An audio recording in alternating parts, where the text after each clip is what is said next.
A gente está começando hoje uma série nova, é a série sobre o Sermão do Monte. O Sermão do Monte, o reino que vira o mundo do avesso.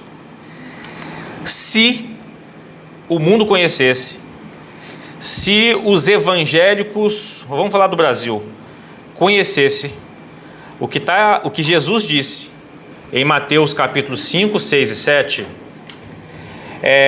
a galera que está fazendo um movimento na mídia, um movimento político, um movimento até mesmo de ódio, de briga, de confusão, eles iam ter que criar uma outra religião.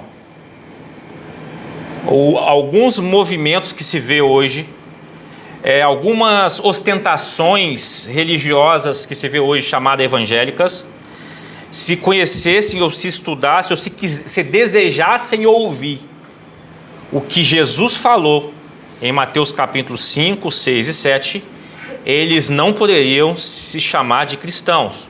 Eles deveriam criar uma outra coisa, porque muita gente, uma grande parte, vive diferente do que Jesus citou no Sermão do Monte. O Sermão do Monte, os capítulos 5, 6 e 7 de Mateus, é como se fosse a constituição do reino de Deus. Se a gente se atentar no Mateus 5, 6 e 7, a gente vai desejar aprender isso e buscar colocar em prática. Obviamente nós não somos perfeitos, Deus não está esperando sua perfeição. Deus sabe que você vai pecar amanhã, Deus sabe que você vai falhar hoje à tarde. Mas se a gente se esforçar a ser discípulo de Jesus e tentar se espelhar nele, vira do lado do avesso muitas coisas que a gente vê por aí. E muitas coisas que se chama religião evangélica. Por isso que a fé cristã não é uma religião. A fé cristã é um espelhamento de ser discípulo de Jesus. Não é uma religião. Mas as pessoas criaram religião, criaram grandes templos suntuosos, ostentam a religião, né? Usa a religião para dominar, ter poder.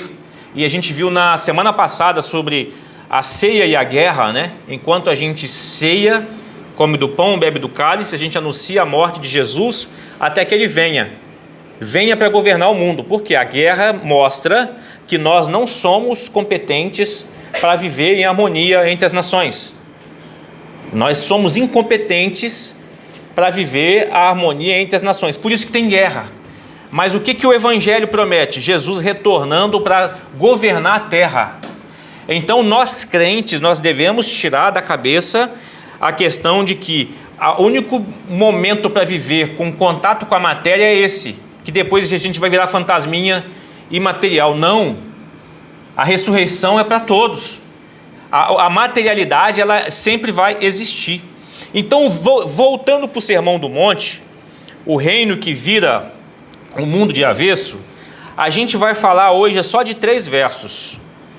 Mateus capítulo 5, verso 1 a 3. Certo dia, quando Jesus viu que as multidões se ajuntavam, ele subiu à encosta de um monte e ali ele se sentou. Os seus discípulos se reuniram ao redor. Ele começou a ensiná-los. Felizes ou bem-aventurados são os pobres de espírito, pois o reino dos céus lhes pertence. Quando se fala reino dos céus, o que a gente... Essa mentalidade religiosa é terrível, né? A gente pensa nas nuvenzinhas, vestidinho de branco, tocando trombetinha, né? Um fantasminha. Não é isso. Reino dos céus é o céu descendo à terra para governar eternamente. A gente pensa que morreu, foi para o céu, virou fantasminha, eternamente fantasminha. Não existe isso. Reino dos céus, quando fala reino dos céus, é governo na direção de Jesus na terra. Jesus vai tomar liderança do governo terrestre, assentado num trono. E isso quase nada é ensinado isso às pessoas. Então o que Jesus fez? Vai para uma encosta de um monte, vai ficar um pouco acima, para um grupo ao redor, e começa a ensinar. Vocês são bem-aventurados. Bem-aventurados são os pobres de espírito, pois o reino dos céus lhes pertence. Eles vão ter um reino, eles vão fazer parte de um reino material, um reino físico, um reino de um rei na terra. Aí o título de hoje é o seguinte: o grande paradoxo, ou contradição, entre aspas, do reino. Os pobres são os que possuem tudo. Isso é escandaloso. Isso aqui é escandaloso. A primeira coisa que alguém pode dizer é, se alguém vir isso aqui sem olhar o contexto do que eu vou falar: Edilson, você está pregando ideologia. Não é nada disso. Eu estou dizendo que Jesus disse em Mateus capítulo 5. Isso é escandaloso na religião evangélica. Os pobres são os que possuem tudo, mas foi Jesus quem falou. Bem-aventurados os pobres de espírito, o reino dos céus lhe pertence. Aí imagine bem, se isso aqui fosse um filme, como é que eu começaria esse filme? Voltaria 600 anos atrás. Em 600 anos atrás, cerca de 625, Jerusalém. Imagine aí na sua cabeça um filme, retornando lá 600 anos atrás, antes de Cristo, tá? 600 anos antes de Cristo. Então seriam 2.650 anos atrás. Jerusalém tinha corrupção política, Jerusalém tinha injustiça social, Jerusalém tinha religião vazia. A mesma coisa de hoje. Não mudou nada. A elite religiosa dominava o templo, os poderosos exploravam os pobres. Aí nesse cenário surgiu um profeta chamado Sofonias, que é parente do rei Ezequias, um dos reis mais piedosos que Jerusalém já teve. Profeta chamado Sofonias, ele anuncia o juízo de Deus. Ele fala assim: que aflição espera Jerusalém, cidade rebelde, impura, cheia de violência e de opressão. Sofonias 3:1. Sofonias 3, verso 3: seus líderes são como os leões que rugem, caçando vítimas. Seus juízes são como lobos ao cair da noite, que não deixam vestígio de suas presas ao amanhecer. Liderança política corrupta, liderança jurídica, judicial corrupta. Seus profetas são mentirosos e arrogantes, que buscam os próprios interesses. Gente, falso profeta, mentiroso, aqui está 2.650 anos atrás, mas existiu ainda mais atrás, né? Busca seus próprios interesses, e os seus sacerdotes profanam o templo ao transgredir a lei de Deus. Ou seja, profanar o templo é você utilizar o sagrado para outras finalidades. Isso se chama profanação. Aí no meio desse livro, cheio de advertências, de juízo, de justiça, ameaças divinas de disciplina, vem uma promessa surpreendente, que é essa aqui, mas eu deixarei no meio de ti um povo humilde e pobre, eles confiarão no nome do Senhor. 2.650 anos atrás, 625 anos antes de Cristo chegar. Deus está dizendo aí algo muito extraordinário, que a arrogância religiosa cairia, os impérios desapareceriam e os sistemas de poder seriam julgados. Restaria um povo humilde, pequeno, dependente de Deus, que confia apenas em Deus. E quando você vai na tradição histórica, você encontra um povo chamado Anauim. Se você pesquisar aí, você vai saber que existia um povo chamado Anauim no meio do povo de Israel, que eles não se dobravam às corrupções dos sistemas, Eles não se dobravam aos subornos, eles não se dobravam à bajulação de líderes de poder, e eles se curvavam e dependiam de Deus. Você pode pesquisar que você vai encontrar. Os impérios surgem, os impérios, a gente estudou já isso aqui, que o Império Babilônico caiu, depois veio o Império Persa, caiu, veio o Império Grego, caiu, veio o Império Romano, caiu, e sobrou a Europa, que seria os pés de barro da estátua misturado com ferro, a Europa fragilizada, não tem coesão. Uns têm mais poder, outros têm menos, e são divididos. Mas havia um povo humilde, pequeno e pobre que esperava o Messias. Eles estavam escondidos. Eles não controlavam a história de ninguém. Eles não tinham influência política. Eles aguardavam na dependência a vinda do Salvador. E quando você vai para o Novo Testamento, você não vê o Novo Testamento começando a falar do rei Herodes. Você não vai para o Novo Testamento para falar, havia um imperador super poderoso, Tibério César. Quando você começa a ler o Novo Testamento, você não vê falar dando destaque a reis, você não vê dando destaque a sacerdotes poderosos. Havia no templo um grande líder maravilhoso, que ele tinha muito poder e autoridade e unção. Não vê falar sobre isso. Quando você começa o Novo Testamento, aparecem pessoas simples. Aparece Maria. Aparece Simeão. Aparece a profetisa Ana. Eles representam simplesmente aquilo que Sofonias profetizou. Eu vou deixar. Jerusalém, você é corrupta. Jerusalém, sua justiça é horrível, é depravada, é injusta. Os sacerdotes, vocês são mentirosos, vocês profanam, vocês usam o sagrado para outro fim, para se dar bem. Mas eu vou deixar um grupo pequeno, pobre e dependente de Deus, e vocês verão o que vai acontecer.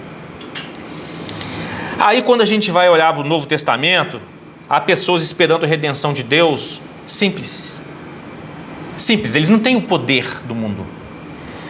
Aí Maria, ela quando recebe a notícia de que vai ser mãe do Messias, ela lá em Mateus, Maria respondeu, em Lucas, né? Ela responde assim: minha alma exalta ao Senhor, o meu espírito se alegra no meu Salvador. Ele observou a sua humilde serva, e de agora em diante todas as gerações me chamarão abençoada, pois Deus é poderoso, Deus é santo, Deus fez grandes coisas por mim, demonstra misericórdia a todos que o temem, geração após geração. Seus braços é poderoso, ele faz coisas tremendas, ele derruba orgulhosos e arrogantes, ele derrubou príncipes de seus tronos e exaltou os humildes. Maria fala que é o cântico magnificar de Maria, né?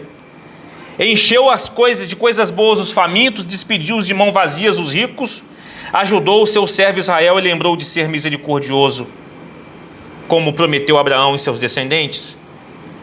Maria todo mundo conhece, mas quase ninguém fala de Simeão. Simeão era um homem simples, que naquela época ele vivia em Jerusalém, ele era justo, temente a Deus, esperava ansiosamente a restauração de Israel. O Espírito Santo estava sobre ele, Lucas 2, 25 adiante, e havia revelado a ele, o Espírito Santo, de que ele não morreria enquanto não visse o Messias. Aí, no dia que Maria foi apresentar Jesus no templo, o Espírito Santo enviou Simeão para ir junto. Se encontraram lá, e aí Simeão pega a criança nos braços e louva dizendo: soberano Deus, agora tu podes levar em paz o teu servo. Possivelmente ele já era velhinho. Como prometestes, eu vi a tua salvação, que preparou para todos os povos. Ele é uma luz de revelação às nações e é a glória do seu povo. Maria, Simeão, simples, humildes. Aí a última, a terceira aqui, a Ana. A profetisa Ana estava no templo também, quando Maria e José foram levar o Cristo. Ela era muito idosa, perdeu o marido após 7 anos de casado. Era viúva, tinha 84 anos. Ela não deixava o templo, adorando Deus dia e noite em jejum e oração. E chegou ali naquele momento, começou a louvar a Deus e falava a respeito da criança que esperava. Ela conhecia as profecias. Ela sabia quem estava ali presente no templo. Não foram reis, não foram governantes, não foi Herodes, não foi o César que recebeu a revelação de um governo divino na terra. Cumpre-se o que foi falado a 625 a.C. Deixarei no meio de ti um povo humilde e pobre, e eles confiarão no Senhor. Aí agora você imagina outra cena. A gente foi há 2.625 anos atrás. Foi há 2.000 anos atrás, quando Cristo chegou ao mundo, encarna. E na Galileia, né, um jovem rabino, ele cresce, uma multidão o segue, de camponeses, pescadores, doentes, pessoas marginalizadas. Ele sobe na beira do monte, senta e começa a dizer: felizes os pobres de espírito, pois o reino dos céus lhes pertence. Aí a gente está em 2026. Essa frase pode soar apenas espiritual, mas para um judeu do primeiro século, ela soa como uma explosão profética, uma profecia, um cumprimento de uma profecia. Jesus está citando o Sofonias. Ele está dizendo aos Anauim, aqueles que não se curvam à corrupção, aqueles que não se curvam à idolatria, a governos humanos, aqueles que não se curvam, eu só vou sobreviver se tiver um poderoso para me ajudar. Ele está dizendo àqueles que confiam que é Deus quem está no controle da história. Jesus está dizendo: o reino dos céus chegou, pertence a vocês. Aí tem um paralelo de Lucas. Sugere-se que Lucas foi orientado por Maria na investigação. O médico Lucas era um médico, né? Talvez o São Lucas foi em homenagem ao médico evangelista que escreveu o Evangelho. Quando Lucas registra o mesmo ensinamento, ele é mais simples aqui. Ele coloca assim, ó: felizes são vocês pobres, pois o reino de Deus lhe pertence. Mas peraí, Edilson, então quer dizer que ser pobre é garantia de estar dentro do reino de Deus? Não é isso que o texto está dizendo. Edilson, ser rico significa que é garantia de estar condenado eternamente? Não é isso que o texto está dizendo. O texto está dizendo que as pessoas que não confiam nos sistemas, que não se dobram diante da corrupção, que não se dobram diante dos esquemas, que não se dobram diante das injustiças, as pessoas que confiam na soberania e no governo de Deus e mantém-se, busca e luta para se manter longe da corrupção, que depende de Deus, crê nessa dependência, estão dentro do reino dos céus. Estão de acordo com o que Deus planejou para governar um povo seu, que vai se concluir quando Jesus governar de fato, fisicamente, voltar para essa terra. Mas, quando Lucas fala, deixa mais claro, pobres, não coloca de espírito, e Mateus coloca pobres de espírito, está havendo aqui uma inversão, uma grande inversão nesse texto da história humana, porque o mundo pertence a quem? Aos fortes. O mundo pertence aos fortes.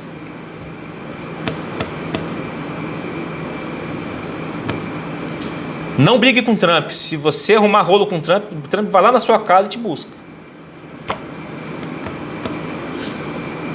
Impérios dominam, reis governam, elites religiosas controlam. É ou não é? É ou não é? Não tem como negar isso aqui. Pega um livro de história, vê as notícias de hoje. Impérios dominam, reis governam, elites religiosas controlam, elites políticas controlam. Mas Jesus anuncia uma inversão radical. O reino de Deus pertence aos humildes, o reino de Deus pertence aos dependentes, o reino de Deus pertence aos invisíveis. Gente, isso aqui é constrangedor. O reino de Deus pertence aos humildes, o reino de Deus pertence aos dependentes, o reino de Deus pertence aos invisíveis. O reino de Deus não pertence aos que dominam o mundo, mas aos que esperam em Deus. É isso que Jesus está dizendo. O mundo diz, felizes os ricos. Jesus diz, felizes os pobres. O mundo diz, felizes os influentes. Jesus diz, felizes os humildes. O mundo diz, felizes os vencedores. Jesus diz, felizes os dependentes de Deus. Sofonias 3,12. Deixarei no meio de ti um povo humilde e pobre, eles confiarão no Senhor. Onde estão os anauíns de hoje, que confiam no Senhor? Ah, Edilson, mas eu sou rico, e agora, o que eu faço? A riqueza não é condenação. A condenação eterna vem quando eu uso a riqueza para desprezar a minha dependência de Deus. Por isso que Jesus disse que é mais fácil um camelo passar no fundo de uma agulha do que um rico entrar no reino dos céus. Mas é possível ser rico e ser humilde. Talvez você não precisa pegar a sua grana aí e transferir para mim. Não precisa agora.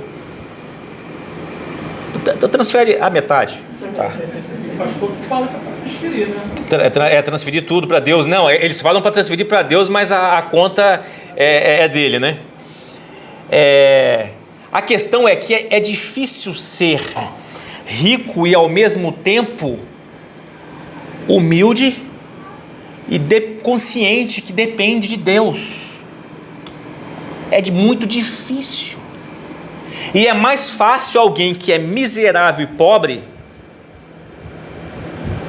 olhar para cima de onde virá o meu socorro.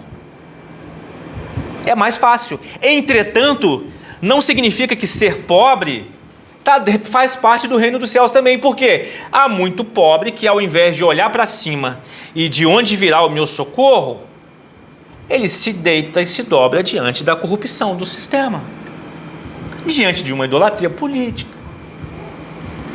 Ele, ao invés de esperar no Senhor e depender do Senhor e aguardar o retorno de Cristo, um governo eterno de justiça, ele está focado em ideologias, assim como o pobre como o rico. A gente precisa chegar aqui no que Jesus está ensinando aqui. Os anauim hoje, que não se curvam à corrupção, pode ser pessoas que sofrem injustiça por causa do reino de Deus. Cristãos esquecidos pelo mundo, sofrendo perseguição, dificuldades, mas esperançosos em Deus. Comunidades pequenas, invisíveis, de fé. Porque hoje o que é a moda? É uma mega church lotada de gente religiosa de domingo, para ir à missa, para bater cartão e Deus, cumprir minha parte. E se esquece dele. Mas existem cristãos de comunidades invisíveis, que não é aquela comunidade que fica aparecendo como status por aí. Os anauíns são pessoas que continuam confiando em Deus mesmo quando tudo parece perdido, mesmo quando estão passando por lutas terríveis, eles continuam dependentes de Deus, rico ou pobre. Mas lembrando, Jesus disse que quando a gente está cheio da grana e cheio de propriedades, a chance da gente ficar fora do reino dos céus é muito grande. Porque a gente vai confiar nas riquezas e não vai depender de Deus. Onde estão as Marias, os Simeões, as Anas de hoje? Maria, Simeão e Ana carregavam uma vida pesada, numa circunstância social difícil, tributos pesados do Império Romano. Não havia classe média. A gente que criou modernamente classe média, não havia classe média, ou era rico ou era pobre. Aí a classe média de hoje acha que é rica. É só vir uma crise e a classe média volta para o status de pobre.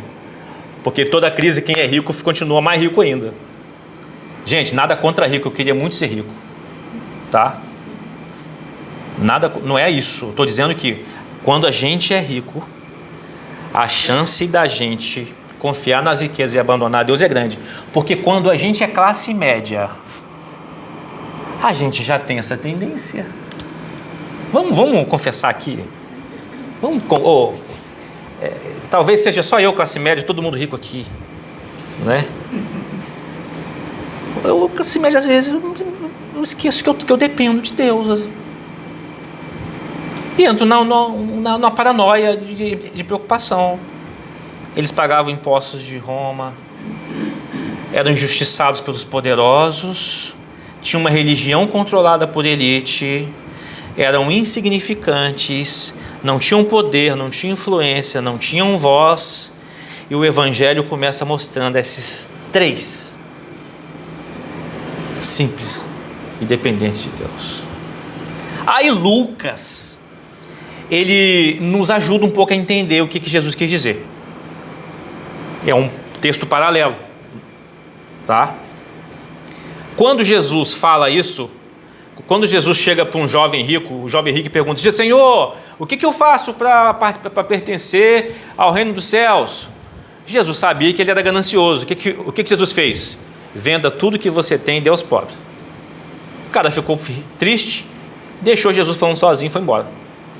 Aí os discípulos falam assim: Senhor, a gente deixou as coisas para estar junto com o Senhor, hein? Lembra da gente aí. Aí o que Jesus fala? Que aflição espera vocês ricos? Vocês já receberam consolação. A riqueza trouxe consolação nessa vida. Que aflição espera vocês que agora têm fartura? Pois um terrível tempo de fome espera vocês. Sabe o que ele está dizendo aqui? As circunstâncias na terra são instáveis. Pode ser rico hoje e pode perder tudo amanhã. Que aflição espera vocês que agora riem? Pois em breve seu riso se transformará em lamento de tristeza. Que aflição espera vocês que são elogiados por todos? Pois os antepassados deles também elogiaram falsos profetas. Olhando esse texto aqui, é uma questão da gente se autoavaliar nessa manhã. Comparados aos camponeses, que Jesus está falando, comparados aos pescadores pobres, comparado aos marginalizados daquela época, volta lá 2026 anos, aproximadamente lá atrás, comparado aos marginalizados, aos carpinteiros, aos doentes, em relação nós e eles, vamos nos contextualizar, nós seríamos ricos? Se fosse comparado com Maria, com Simeão, com a profetisa Ana, nós estamos consolados com o que temos ao ponto de achar que não dependemos de Deus? É algo para a gente refletir. Está consolado com o que tenho, né? Às vezes não conformado, mas está consolado. E nem se lembra de Deus e não quer servir a Deus, não viver em relacionamento com Deus. Nós seríamos ricos se comparados com eles? Nós estaríamos fartos, que aflição espera vocês que têm fartura. Não é que Jesus está contra a fartura, é porque os que têm fartura desprezam Deus, é isso que ele está dizendo. Aqui não é nada, Jesus não tinha raiva de rico, não era isso. Jesus estava dizendo porque eles trocavam o amor a Deus ao amor à riqueza, é isso. A gente está farto, a gente tem o que vestir e comer. Amanhã, um mês, a gente come bem, a gente até desperdiça comida. A gente ri, né? Que aflição espera agora vocês que riem. O que significa? Como é que interpreta isso aqui, os que riem? É os que estão confortáveis e seguros dentro de um sistema corrupto e injusto. Enquanto alguns sofrem, eu estou me beneficiando de alguma maneira do sistema, estou rindo.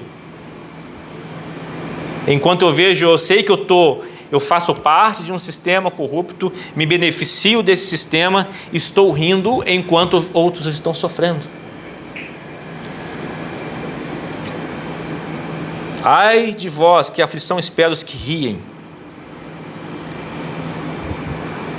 Que aflição espera vocês que são elogiados por todos, né? Quem recebe muito elogio, é muito aclamado, significa-se com as verdades do reino de Deus, eles não confrontam ninguém, eles confirmam o sistema na sua vida diária, e eles buscam aprovação humana. Nesse caso aqui, Jesus está revelando um princípio muito profundo, que quando a gente não vive a verdade, ou melhor, quando a gente vive a verdade de Deus, a gente incomoda, de alguma maneira.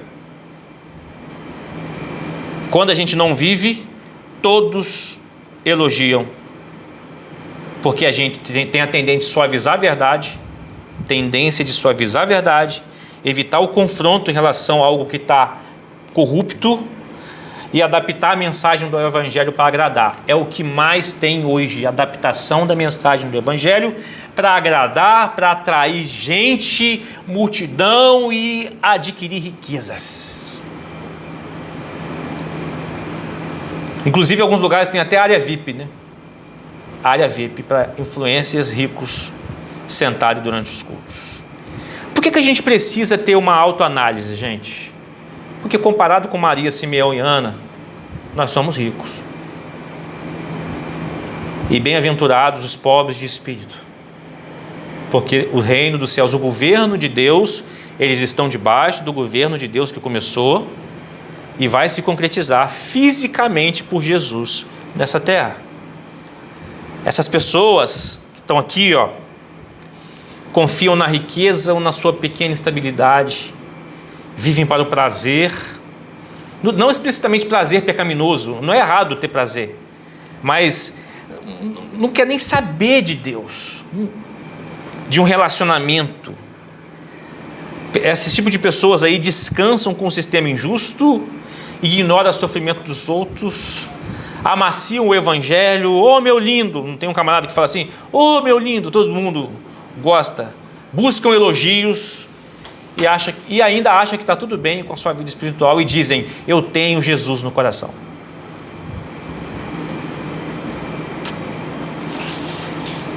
Não é isso. Aí Pedro falou assim, nós deixamos tudo para seguir Jesus.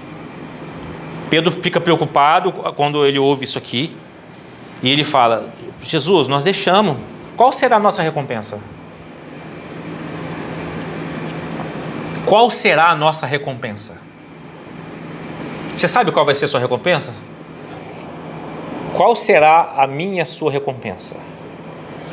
Aí o que Jesus responde? Olha que coisa espetacular, eu vibro com isso aqui. Eu lhes garanto que quando o mundo for renovado, então veja bem, galera, aquela mentalidade de religião que morreu, virou anjinho, vestido de branco, tocando trompetinha ou harpa numa nuvem, não existe. O mundo vai ser renovado, Jesus, o Filho do Homem, vai sentar em seu trono glorioso nessa terra. A vida continua material, vai haver ressurreição.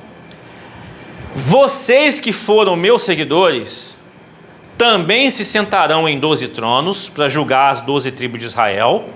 Israel vai passar por um julgamento, mas todos os que tiverem, todos, aí vem para todos, fala para os 12 e depois fala para todos, que tiverem deixado casa, irmãos, irmãs, pai, mãe, filhos ou propriedades por minha causa, receberão em troca 100 vezes mais.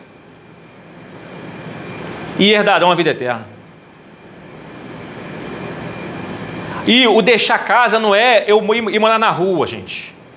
Deixar irmãos, irmã, pai e mãe, não é ficar com raiva deles e mandar embora. Não é isso que Jesus está dizendo, né? Deixar propriedade é abandonar a casa e ir para debaixo do viaduto. Não é isso que Jesus... É deixar de amar mais o que eles pensam ou do que eles determinam para você ser conduzido, afastado do relacionamento com Cristo.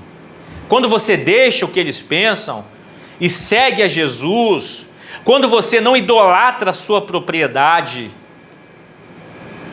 ou seus negócios, achando que você está seguro ali e que você é rico, já está tudo instável, está tudo bem, agora come, deita e dorme. Quando você entende que aquela propriedade é dependência de Deus, e viver pela causa do Evangelho, pela notícia de que a gente vai receber em troca 100 vezes mais, herdará a vida eterna como gente de carne, de osso, eternamente com Jesus governando. Então riqueza, quem entendeu o Evangelho,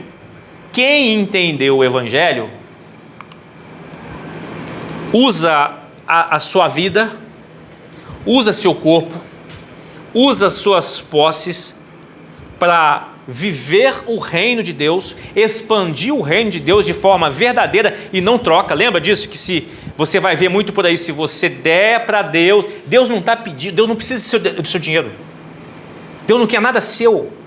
A coisa mais bizarra que tem é que Deus está querendo os seus bens, Ele não quer nada seu, porque tudo já é dele. A gente tem uma chance ímpar nessa terra, uma chance singular nessa terra, de usar o nosso corpo, de usar a nossa autonomia, de usar os nossos bens para a expansão do Evangelho, porque investimento é isso aqui, ó. De usar os meus bens contra a injustiça, a gente vai ver mais à frente sobre isso. Contudo, muitos primeiros serão os últimos. O que Jesus está dizendo dos primeiros? Os poderosos, os arrogantes, os ricões que não pensam no reino de Deus, e vão ficar por último. E os últimos, e muitos últimos, é que no reino eterno de Cristo governando a terra, serão os primeiros. Serão as Marias, os Simeões, as Anas,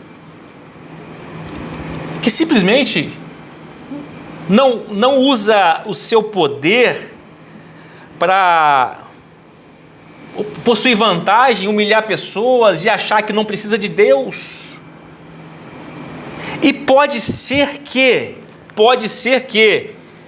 dentro dos muitos últimos serão primeiros, pode ser que aqui, os últimos que serão primeiros, pode ter que tenha rico aqui, que entendeu o Evangelho. Entendeu o Evangelho e não deposita confiança nas riquezas. Mas Jesus disse bem claro, serão poucos. Muito difícil, mas para Deus tudo é possível. Quando Jesus fala que é impossível um rico entrar no reino dos céus, logo depois ele fala também, para Deus tudo é possível.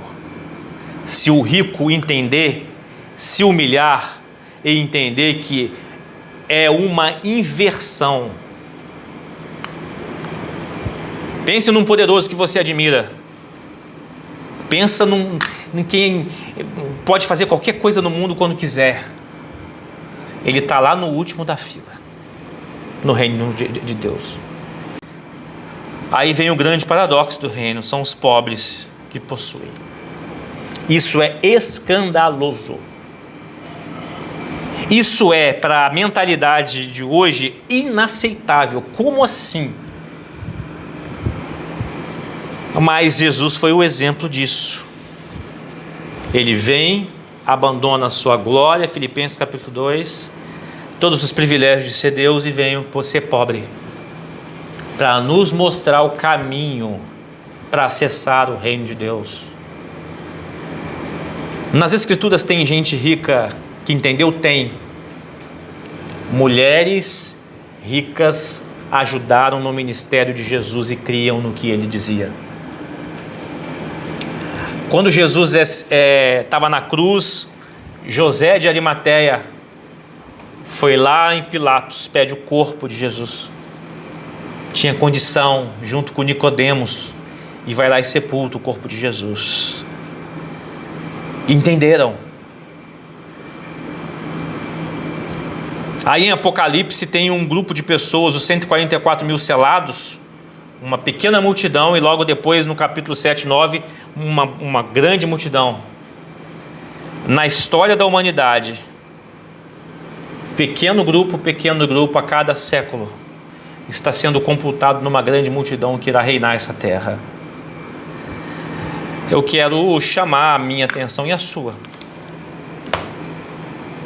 para esse texto aqui. Os pobres são os que possuem tudo. Jesus está nos chamando nessa manhã para a gente compreender que deixa sua segurança nas coisas, saia dos sistemas corruptos, não se dobre diante das injustiças, busque justiça para os oprimidos, não se ache o cara ou a cara. Jesus está nos chamando, eu estou batendo a bola de basquete aqui, ó, no maior orgulho. Jesus está chamando para a gente menos, mas baixa a bola. Reino de Deus é isso, não é ostentação, não é luxo. E se você tem ostentação e tem, se você tem luxo, ostentação não, se você tem luxo, tem riqueza, olhe para elas e entenda que você pode perder ela a qualquer momento.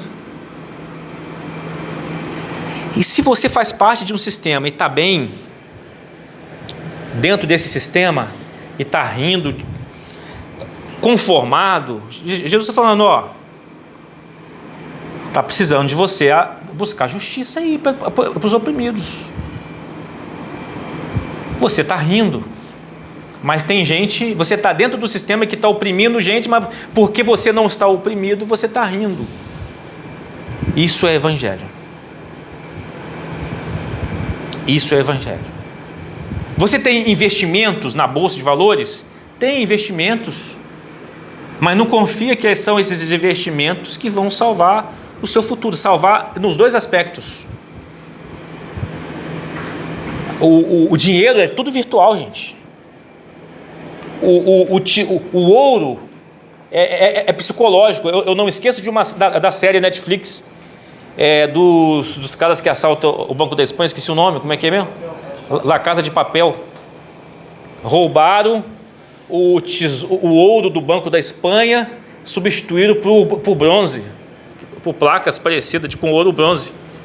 E aí quando o professor estava conversando com uma autoridade lá, ele disse, cara, o ouro é psicológico. Só por ter presença de ouro, mesmo que seja latão, a economia, as bolsas ficam ok. Porque tudo é uma ilusão. A base de sustentação econômica do mundo é frágil demais. Inclusive é sustentado pela dívida. O que reina hoje é dívida. Todos os países devem. E eles ficam rolando dívida, emitindo título público.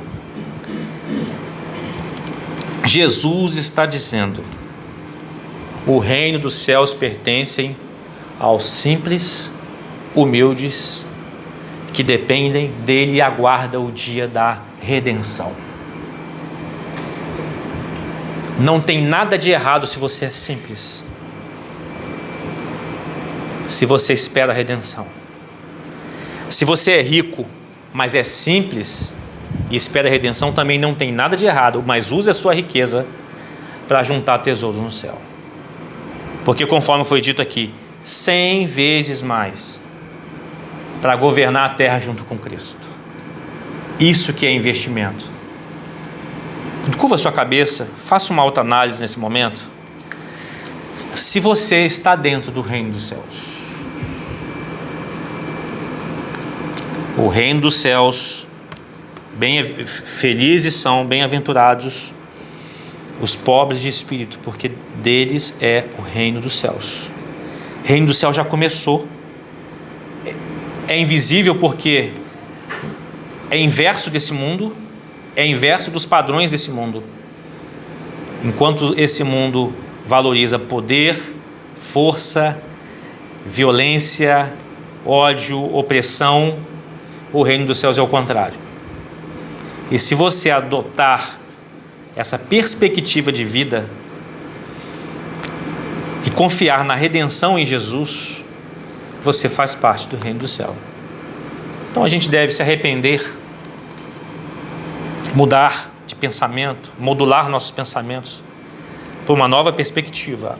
Pode ser que a religião te trouxe uma perspectiva toda equivocada, mas o Evangelho de Jesus, simples, mas profundo, está dizendo que é tudo invertido. Deus, obrigado, Senhor, pelo Evangelho. Que beleza de mensagem de Evangelho, que beleza de sermão do Senhor, que beleza de esclarecimento. Ah, Deus, ajude-nos a mantermos simples. Ajude-nos, Senhor, a não rirmos no conforto de sistemas corruptos enquanto outros sofrem. Ajude-nos a termos um olhar de misericórdia para os que sofrem. Ajude-nos, Senhor, a, mesmo nós estando fartos, a gente pensar naqueles que não têm, Senhor. Perdoa-nos pelo nosso orgulho, perdoa-nos pela nossa falta de misericórdia. Ó Deus, não permita, Senhor, que a gente se encante com os likes, com as aprovações humanas, que a gente viva o Evangelho custe o que custar, mesmo que a gente perca riqueza, mesmo que a gente perca dinheiro, mesmo que a gente perca emprego, mesmo que a gente perca contrato, Senhor, mas se for para ferir a ética do reino de Deus, o reino dos céus, que a gente tenha coragem, Senhor, para dizer não às injustiças, a dizer não às situações pervertidas da sociedade humana, Senhor.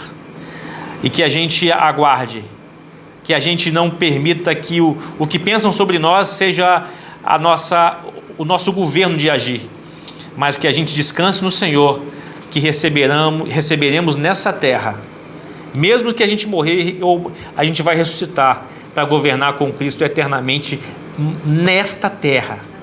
Obrigado, Senhor, pela sua mensagem e pela esperança que nos deixa. Ajude-nos a não nos contaminarmos. É o que eu oro, nós oramos em nome de Jesus. Amém. Tu reinas no trono dos céus, a criação se prostra aos teus pés. Tu reinas vestido de glória, os anjos te adoram aos teus pés. Para sempre governarás, teu reino não passará. Ó Santo Deus, fico maravilhado. Tu és muito mais do que eu possa expressar.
me